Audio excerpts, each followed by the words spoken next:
আরেকটা জিনিস ডাক্তারবাবু, এই সুগার সম্বন্ধে কখন একটা মানুষকে ইনসুলিন নেওয়ার প্রয়োজন হয়ে পড়ে সেটা যদি আপনি একটু বলেন। ইনসুলিন তো একদমই একটা শেষ স্টেজ অফ দ্য সুগার, যতটা একটা সাধারণ মানুষ জানে। ডায়াবেটিস যখন হয়, হুম। ডায়াবেটিস আমার দু রকম আছে।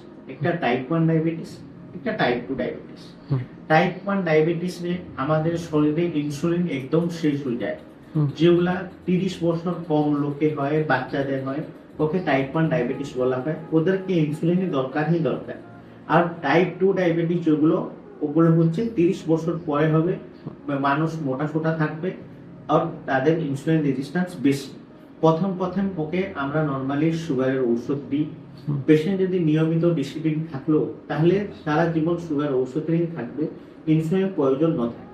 ইনসুলিনের প্রয়োজন কখন থাকবে? যদি একটা ইনফেকশন হয়ে গেল, পেশেন্ট যদি হসপিটালে অ্যাডমিশন হলো, ইয়া আমরা 4টা 5টা সুগারের ওষুধ বিভিন্ন রকম দিয়ে যদি না কমলো, তখন আমরা ইনসুলিন ট্রাই করি।